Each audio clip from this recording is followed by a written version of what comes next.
Are you ready for chapter 2 of School's Out? Do you remember the main character's name? You're right, his name was Lucas. Do you remember he had two brothers? They were born on the same day. They're called twins. You're right. Marcus and Marius.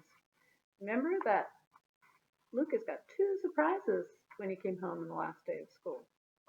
Remember the first one was a bike helmet, and the second one was an au pair. That's a French word. French word for au pair. It means someone who's going to help around the house, help take care of children, and help clean, and maybe do some cooking. Chapter 2 is called The Au Pair Pops Corn. During the days before her arrival, Lucas learned a bit more about Genevieve Lamont. She was 18 years old and about to begin university classes in France in the fall. That's like college here, explained Mrs. Cott. Genevieve's parents were friends with some people that Lucas's parents knew. Mr. and Mrs. Cott had heard the young Frenchwoman was looking for a summer job in the United States. We offered her the possibility of staying here with us, said Lucas' mother. Mr. and Mrs. Cott were busy making arrangements for Genevieve's stay. There was a room in the attic that they had been using for storing suitcases and old furniture. Now it was transformed into a bedroom for Genevieve. Will she be able to understand us? Lucas was worried. The only French words he knew were from the song Frère Jacques. He learned that when he was in first grade. He still remembered the words to the song, but he'd forgotten what they all meant. Frère Jacques, dormez-vous. Will we eat a lot of French fries and French toast this summer, he asked. He wouldn't complain about that. Neither of those is a French food, said his mother. That didn't make any sense to Lucas at all. When Lucas went to visit his friend Julio, he discussed the expected arrival of Genevieve Lamont. Maybe you'll like her, said Julio hopefully. Lucas had his doubts. Why can't she go someplace else to practice her English? He asked. It's not easy to teach someone how to speak English, Julio warned him. I've been working on my grandmother for years. She still hasn't learned very much. Maybe you're not so hot as a teacher, said Lucas. He wasn't sure he would be so hot either. Besides, who wanted to spend the summer teaching someone how to speak English? Julio shrugged his shoulders. My grandmother is never going to bother speaking English when she can talk to my mother and brothers in Spanish, he said. My mother studied French at college, but she says she's forgotten it all, said Lucas. So Genevieve won't be able to speak French to anyone at our house. If she's going to take care of your brothers, she only needs to know one word, said Julio. He had seen Marcus and Marius at least 100 times when he played at Lucas' home. All she needs to know when she talks to them is the word no. When the day came for Genevieve to arrive, Mr. Cott thought they should all go to the airport to pick her up. However, his wife said that might overwhelm the young girl. If Marcus and Marius get restless in the car, Genevieve may decide to get right back on a plane and go home, Lucas' mother said. That sounded fine to Lucas, so it was decided that only Lucas and his father would pick up the French visitor. Since neither of them knew what she looked like, Mr. Cott and Lucas made a sign, saying, Welcome, Genevieve. Lucas' mother told him how to spell the French name. He hadn't known that it began with a G because it sounded like a J. Oh, we practiced those two sounds. Lucas wasn't sure he wanted to welcome Genevieve, but at least he gave him a chance to use his new red and blue pencil. A tall young woman with long dark hair stopped when she saw Lucas' sign. Hello, she said. It is me. I am Genevieve.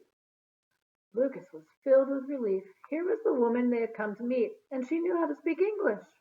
Her way of speaking was a bit strange. She pronounced everything in a weird way, but at least he could understand her, and he wouldn't have to bother doing any teaching. That's her French accent, Mr. Cobb explained to Lucas afterwards.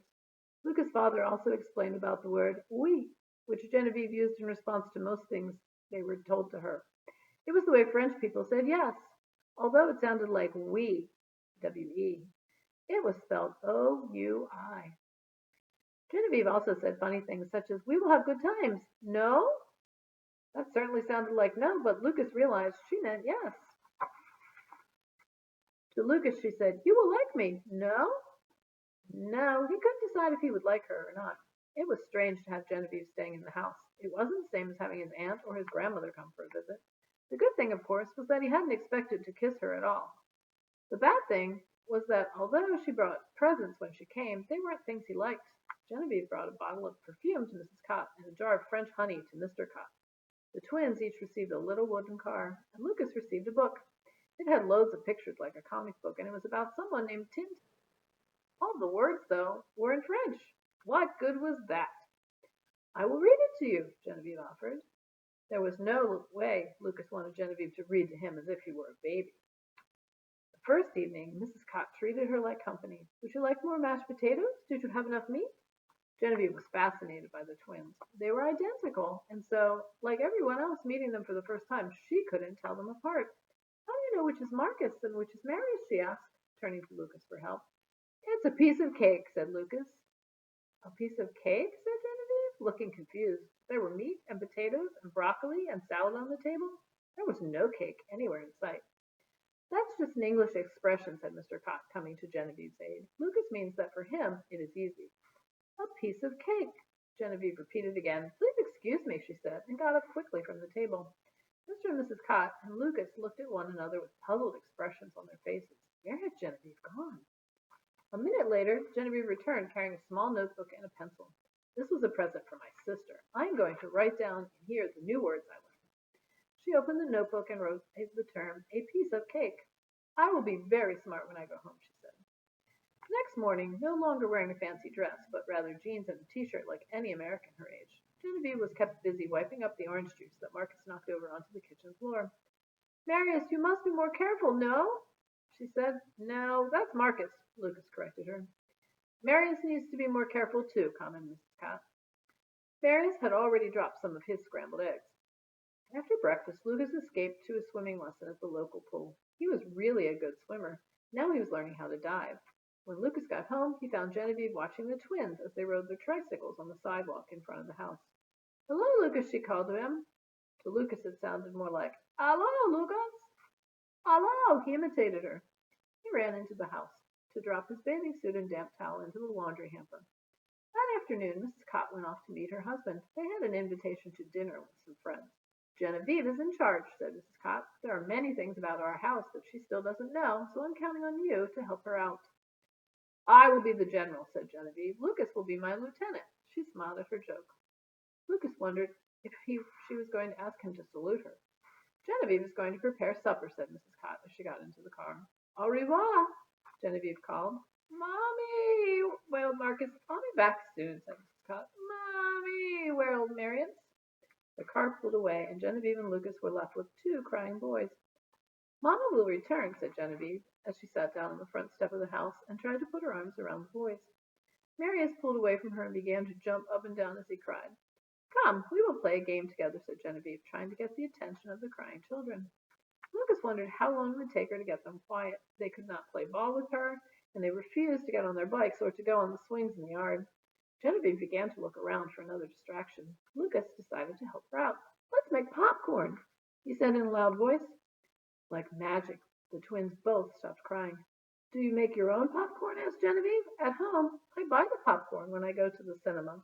That's the movie. I never made it myself. It's easy, said Lucas. I'll show you. He led the way inside.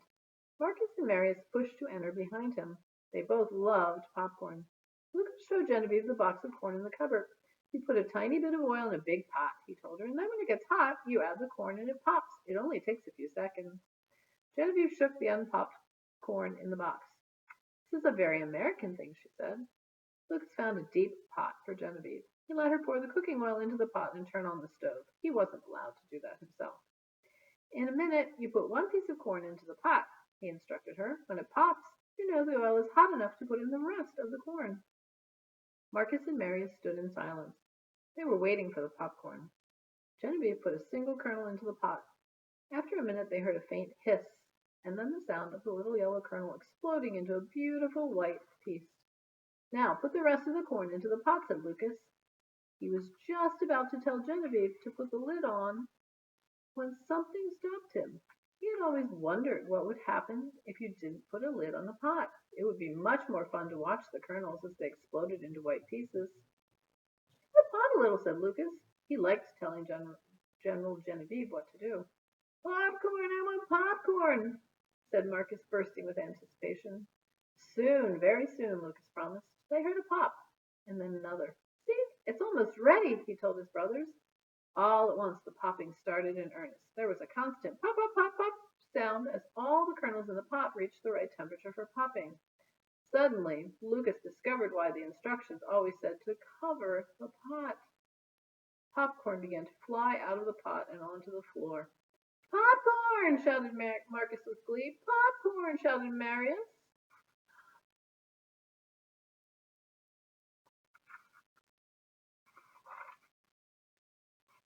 They picked up the pieces from the floor and put them inside their mouths. Both twins sat down and scooped up the white pieces. Good, said Marcus. Good popcorn, said Marius. Genevieve turned off the stove. She found a large bowl in the cupboard and poured the popcorn that remained inside the pot into it. Then she studied the box in which the corn had been stored. Lucas, she said, you forgot to tell me something very important. No? Once again, her no meant yes. No, said Lucas, looking at her with wide-eyed innocence. In America, do you always cook the popcorn so it falls on the floor? She asked him. Sure, said Lucas. The floor is clean, and it's a good game for Marius and Marcus. The latter had crawled under the kitchen table to get a couple of pieces that had landed there. They're not crying anymore, he pointed out. That is true, said Genevieve. She smiled at Lucas. It's good I washed the kitchen floor this afternoon for your mother. She pushed the bowl toward Lucas. Have a piece, she offered. Lucas reached his hand toward the bowl. Before he could get at it, though, Genevieve lifted the bowl over his head and tipped it over. The corn rained over Lucas' head and onto the kitchen floor. Genevieve sat down at the table on the floor. Come, Lucas, she invited him. We will eat the popcorn on the floor. It is the new American way that I learned today. No? Yes, said Lucas, but he meant no. He sat down on the floor and began to eat the popcorn. Have you ever popped popcorn at your house? I hope you put the lid on the pot. Okay? Come back tomorrow and we'll read another chapter.